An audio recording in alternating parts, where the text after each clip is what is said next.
Arne Duncan is one of my longest-serving cabinet secretaries, and he's been a friend for a lot longer than that.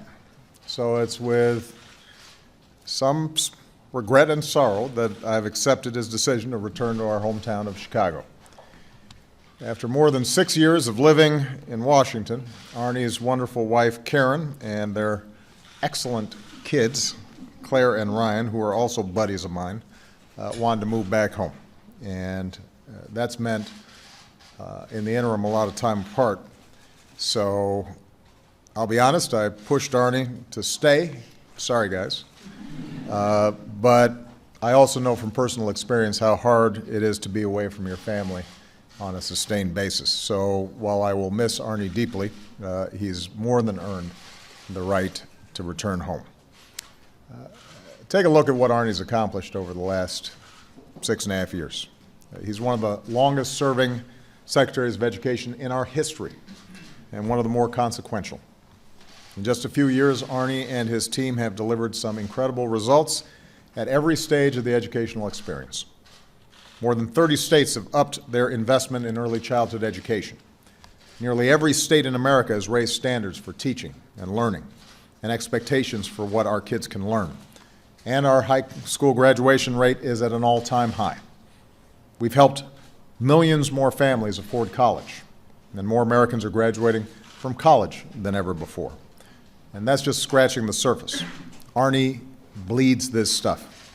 He cares so much about our kids, and he has been so passionate about this work. So I couldn't be prouder of him, and for good measure, Arne also holds the record for most points scored in an NBA All-Star game.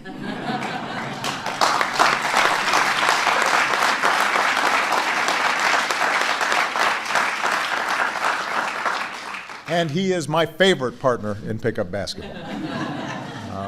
The smartest player I know, even though he's very slow. And has no hops. He knows it's true. I'll start with the president. And when he asked us to come to D.C. and work with him, that was about a 1-minute conversation with my wife. And it wasn't that we wanted to leave Chicago. It wasn't that we necessarily wanted to be Education Secretary. I just wanted to be on his team and believed so much in what he was about and what he stood for. And I have to say, 7.5 years later, my admiration is only greater. And it's pretty remarkable. It's important for the folks to know that every hard decision, his only question was, what's the right thing to do for kids?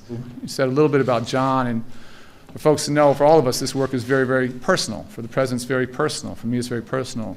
John was one of those kids that probably shouldn't be in a room like this if you sort of look at the stereotypes. And not the easiest time growing up. He'll tell you more about it, but lost both his parents at a pretty early age. Went to live with his brother. That wasn't very easy either. But he had an amazing teacher who saw something in him and kept him going. And today he gets to stand here with the president. And so many times I think we in society write off kids that look like John and come from places like John. And to see what he can accomplish, I think that's what drives all of us. We know there's so many other kids out there we can reach. And while I'm deeply, deeply sad to be leaving, I'm extraordinarily happy and thankful and proud that John's going to carry on this work with the team.